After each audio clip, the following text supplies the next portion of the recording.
गांव में बबलू और गुड्डू नाम के दो सगे भाई रहा करते थे। बबलू गुड्डू से 10 साल छोटा था। बचपन में ही माँ बाप के गुजर जाने की वजह से गुड्डू ने ही बबलू की परवरिश की थी। कुछ सालों पहले एक सड़क हादसे में गुड्डू अपनी एक टांग गंवा चुका था। वह अपाहिज हो गया था, लेकिन अपाहिज होने के बाद भी वह घर का खर्चा चलाता था क्योंकि बबलू 1 साल से लकड़हारा था। आज भी दोपहर के 12 बज चुके थे मगर बबलू सोकर नहीं उठा। उसे दोपहर तक सोता देख गुड्डू गुस्से से बोला, गुड्डू, अरे उठ जा छोटे भाई, और कितनी देर तक सोएगा? सूरज सर पर आ गया है, कब जाएगा तू काम पर? गुड्डू की बात सुनकर बबलू अंगड़ाई लेता हुआ उठकर बोला, बबलू, क्या भैया, तुम तो सुबह सुबह आराम भी नहीं करने देते। गुड्डू, दोपहर के वक्त को तू सुबह का वक्त बोलता है। मैंने तेरे लिए जो नाश्ता बनाया था वो भी ठंडा हो चुका। अब मैं दोपहर का खाना बनाने की तैयारी कर रहा हूँ मगर तेरी नींद है जो पूरी होने का नाम ही नहीं ले रही। बबलू, आप दोपहर का खाना बनाने की तैयारी कर रहे हैं? मुझे तो वक्त का पता ही नहीं चला। गुड्डू खांसते हुए बोला, गुड्डू, बबलू, सारे गांव में तू आलसीपन के नाम से मशहूर है। जब भी कोई मुझसे तेरी बुराई करता है तो मुझे बहुत बुरा लगता है। अगर उस सड़क हादसे ने मुझे अपाहिज नहीं बनाया होता तो मैं तुझसे कभी भी काम करने के लिए नहीं कहता। लेकिन सच तो यह है बबलू कि अब मुझसे हम दोनों का खर्चा बहुत मुश्किल से उठाया जाता है और कई दिन से ये खांसी भी मुझे तंग कर रही है। बबलू, भैया, सीधे सीधे ये क्यों नहीं कहते कि आप मुझसे तंग आ गए हो? गुड्डू, ऐसी बात नहीं है बबलू, मैं चाहता हूँ तू मेहनती बन जाए ताकि तेरे लिए कोई अच्छी सी लड़की देखकर तेरी शादी कराई जा सके। अब तू जल्दी से नाश्ता कर ले। बबलू नाश्ता करके अपनी कुल्हाड़ी लेकर जंगल की ओर चल दिया। वो अपने घर से कुछ ही दूर चला था कि तभी गांव के सुखिया चाचा उसका मजाक उड़ाते हुए बोले, सुखिया, क्या बात है बबलू, तू फिर से इतनी जल्दी उठ गया? अरे, इतनी सुबह सुबह अगर काम पर जाएगा तो बीमार पड़ जाएगा भाई। बबलू, अरे तुमको क्या सुखिया चाचा, मैं जल्दी उठूं या देरी से?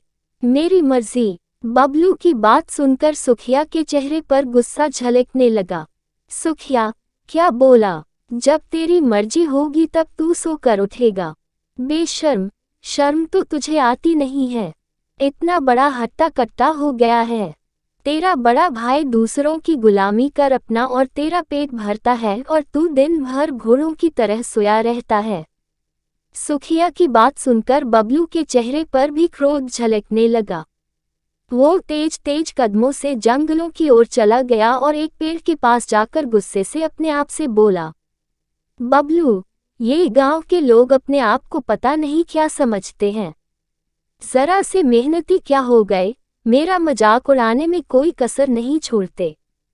आज मैं इतनी लकड़ियां काटूंगा कि सबके मुंह बंद हो जाएंगे। इतना कहकर बबलू अपनी कुल्हाड़ी से लकड़ियां काटने लगा, मगर मुश्किल से उसने थोड़ी सी लकड़ियां काटी होंगी कि उसे थकान महसूस होने लगती है और वह अपने माथे का पसीना पोंछता हुआ बोला, बबलू, आज थोड़ी गर्मी भी ज्यादा लग रही है और थकान भी लग रही है। एक काम करता हूँ, सो जाता हूँ। बबलू एक पेड़ के नीचे आराम से खर्राटे लेकर सोने लगा। तभी किसी ने उसे उठा दिया। बबलू अंगड़ाई लेता हुआ उठकर बोला, बबलू, अरे भाई, कि मुझे इतनी अच्छी नींद से जगा दिया।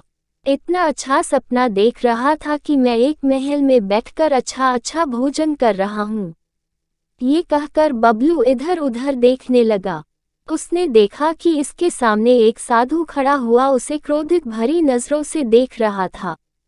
साधु, यहाँ पर मेहनत करने की बजाय तू आराम से सो रहा है।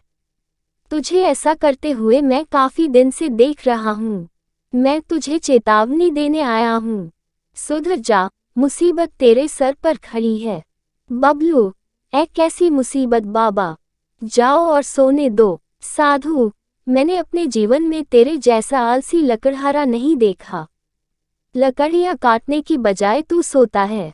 बबलू, बाबा आज मेरी कुल्हाड़ी खराब हो गई है, इस वजह से मैं सो गया।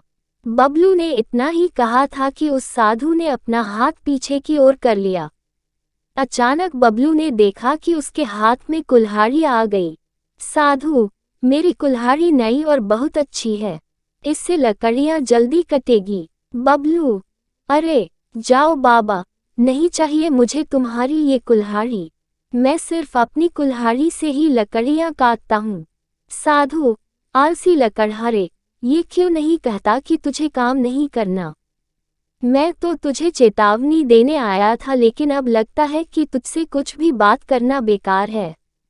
इतना कहकर साधु क्रोधित होकर वहां से चला गया और बबलू आराम से वहां पर दोबारा सो गया। शाम को बबलू कुछ लकड़ियां लेकर अपने घर की ओर आ गया। इतनी कम लकड़ियों को देखकर गुड्डू बोला, गुड्डू, ये क्या बबलू, आज फिर इतनी कम लकड़ियां? बबलू, भैया वो कुल्हाड़ी की धार कम हो गई थी। गुड्डू, बबलू तू रोज कोई न कोई बहाना बनाता है, भला इतनी कम लकड़ियों से गुजारा कैसे चलेगा? बबलू, कोई बात नहीं भैया, कल ज्यादा लकड़ियां काट लूंगा।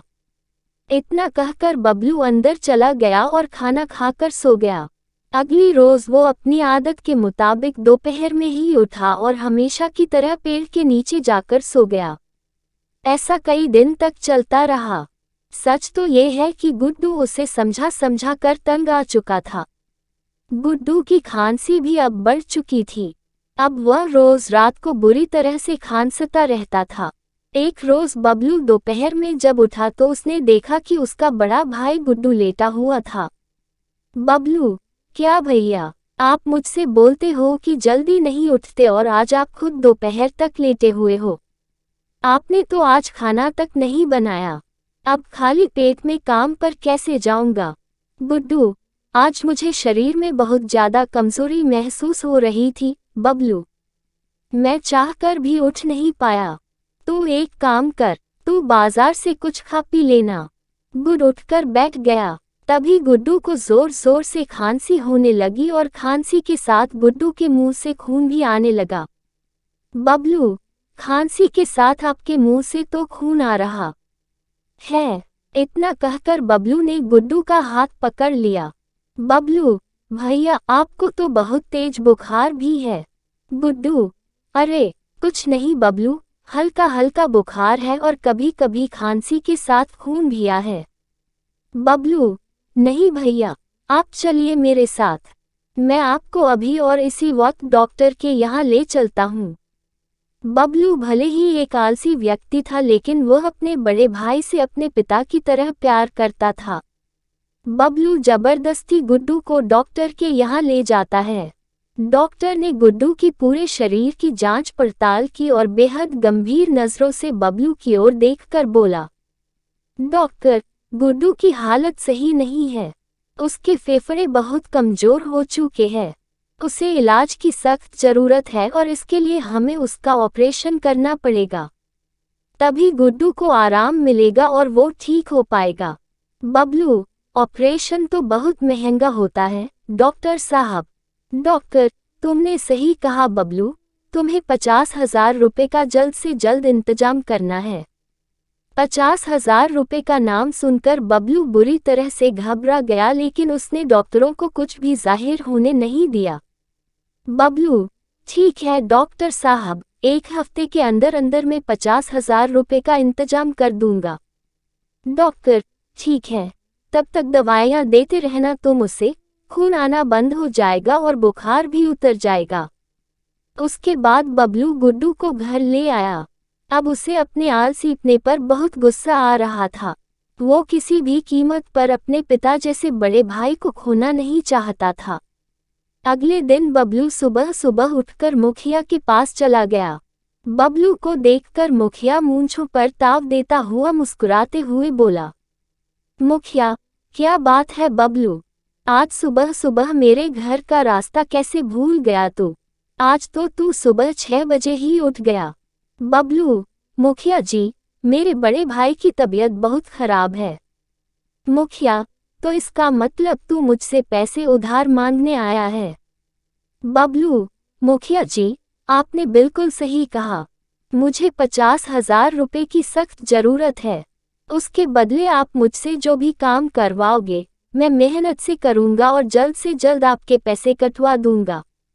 मुखिया, तेरा दिमाग तो ठीक है, तुमसे लकड़ियां तो ठीक से काटी नहीं जाती, मेहनत का काम क्या खाक करेगा।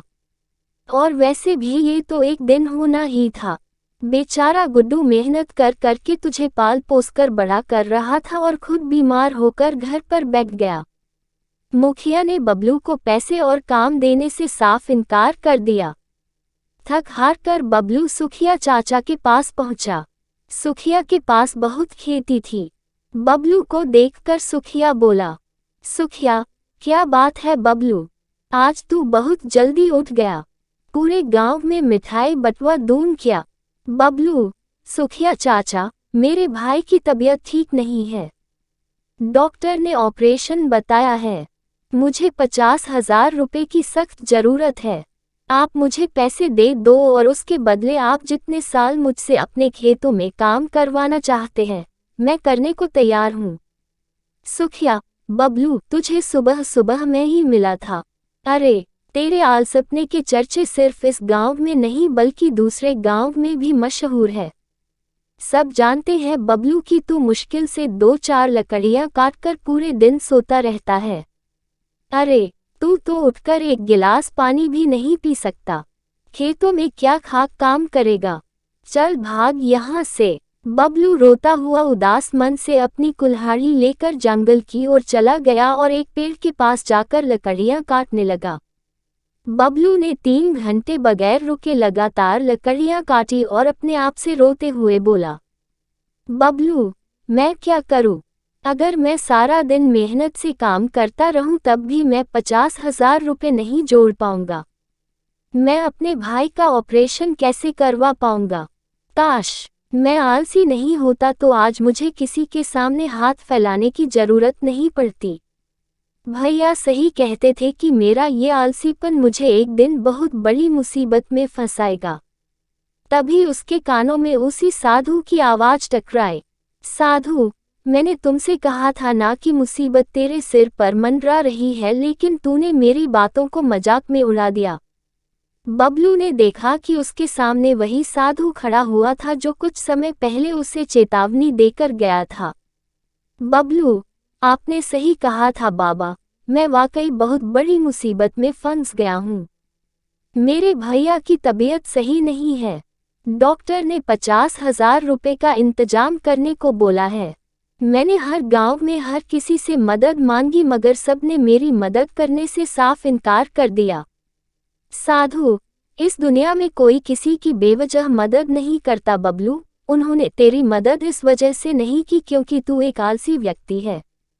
उनको डर है कि कहीं उनके पैसे फंस ना जाए। अब तू अगर किसी के सामने मेहनत की बात करेगा तो लोग तो तेरा मजाक उड़ाएंगे ना। बबलू, बिल्कुल सही कहा बाबा, लेकिन अब मैं क्या करूं? अब मैं अंदर से बदल गया हूं। मैं अपने भैया को बहुत चाहता हूं। उन्होंने मुझे कभी भी माँ और पिताजी की कमी महसूस नहीं होने दी और मैं कितना निकम्मा भाई हूँ जो अपने भाई का इलाज तक नहीं करा सकता। इतना कहकर रोते हुए बबलू फिर से लकड़ियां काटने लगा। साधु ने देखा कि बबलू अच्छी खासी लकड़ियां काट चुका था। साधु के होठों पर एक रहस्यपूर्ण मुस्कुराहट आ गई। उसने अपना हाथ पीछे किया और उसके हाथ में कुल्हाड़ी आ गई। साधु, ये ले, इससे लकड़ियां काट। बबलू, इससे क्या फर्क पड़ता है? साधु, क्या फर्क पड़ता है, ये तुझे कुछ समय बाद समझ आएगा। बबलू ने वो कुल्हाड़ी उस साधु के हाथ से ले ली और साधु मुस्कुराते हुए वहां से चला गया। बबलू उस कुल्हाड़ी से लकड़ियां काटने लगा, मगर बबलू ने देखा कि वह कुल्हाड़ी हल्के से प्रहार से ही लकड़ी को चीर के रख देती थी। बबलू, वाह, ये कुल्हाड़ी तो कमाल है। मेरे इतने धीरे से मारने पर भी लकड़ी के 2 टुकड़े कर दिए। अब तो मैं जल्दी लकड़ियां काट कर बेच सकता हूँ। बबलू को बहुत कम मेहनत करनी पड़ रही थी। देखते ही देखते उस दिन बबलू ने बहुत सी लकड़ियां काट दी और उन्हें बाजार में बेचकर आ गया। बबलू को उसी दिन 5,000 रुपए की बोनी हुई। बबलू खुश होकर अपने आप से बोला, बबलू, ऐसे तो मैं कुछ दिन में ही 50,000 रुपए का इंतजाम कर लूंगा। अब कल से मैं और दुगना काम करूंगा ताकि मैं भैया का जल्द से जल्द ऑपरेशन कराकर उनका इलाज करा सकूं। अगले दिन बबलू सुबह 5 बजे ही जंगल पहुंच गया और सुबह ही सूखे हुए पेड़ काटकर लकड़ियां काटना शुरू कर दिया। बबलू, बस भाई एक बार ठीक हो जाए, आराम तो तब भी कर लूंगा। हाँ। बबलू शाम तक लकड़ियां काटता रहा और उन लकड़ियों को बेचा आया। उस दिन लकड़ियों की बिक्री 15,000 रुपए की हुई। 3-4 दिनों के अंदर ही बबलू के पास 50,000 रुपए आ गए। बबलू तुरंत अपने बड़े भाई को डॉक्टर के पास लेकर चला गया और 50,000 रुपए डॉक्टर के हाथ में रखकर बोला, बबलू, ये लो डॉक्टर साहब पूरे 50,000 रुपए। अब जल्दी से जल्दी मेरे भैया का ऑपरेशन करके उन्हें सही कर दो। डॉक्टर, ये तुमने बहुत अच्छा किया, अब तुम्हारे भैया बहुत जल्दी सही हो जाएंगे। डॉक्टर ने गुड्डू का ऑपरेशन कर दिया और देखते ही देखते गुड्डू कुछ ही दिनों में तंदुरुस्त हो गया और बबलू ने भी तब तक बहुत पैसे कमा लिए थे। गुड्डू, मेरे भाई की मेहनत और कमाई से आज मैं ठीक हुआ हूँ, इससे ज़्यादा खुशी मुझे कभी नहीं मिल सकती। धन्यवाद भाई। बबलू, ये कैसी बातें कर रहे हैं भैया? ये तो मेरा सौभाग्य है कि मैं आपके काम आ सका और आपके साथ से ये संभव हुआ है जो मुझ जैसा आलसी इंसान काम करने लगा। गुड्डू, मेरे भाई, अब तुम मेहनती हो गए हो। शहर में एक अच्छी सी दुकान देखकर वहां अपना फर्नीचर का काम जमा लें। बबलू, जैसा आप कहो भैया। अब उसने शहर में एक फर्नीचर की दुकान भी खोली थी, लेकिन अभी भी वो रोज लकड़ियां काटने जाता था। एक रोज वो लकड़ियां काट रहा था कि तभी वह साधु वहां पर आ गया।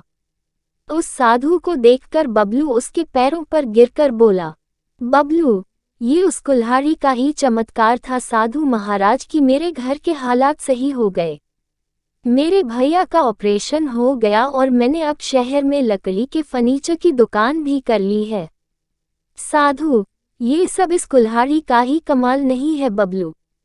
इस कुल्हाड़ी की तो खासियत बस ये है कि ये बहुत कम समय में लकड़ी को चीर देती है। ये सब तो तुम्हारी मेहनत और लगन का कमाल है। आलसी आदमी के हाथ में तुम चाहे जितनी भी दौलत दे दो, वो उसे कुछ ही दिनों में लुटा देगा। अगर तुम पहले की तरह आलसी हो गए तो यकीन मानो ये कुल्हाड़ी भी तुम्हारे किसी काम की नहीं होगी। बबलू, ये लो बाबा अपनी कुल्हाड़ी, अब मुझे इसकी कोई जरूरत नहीं। मैं समझ गया, मेहनत ही सफलता की कुंजी है। बबलू की बात पर साधु मुस्कुराते हुए वहां से चला गया। अब बबलू बहुत ज्यादा मेहनती है। आज बबलू अपनी मेहनत के दम पर एक सफल व्यापारी बन चुका है।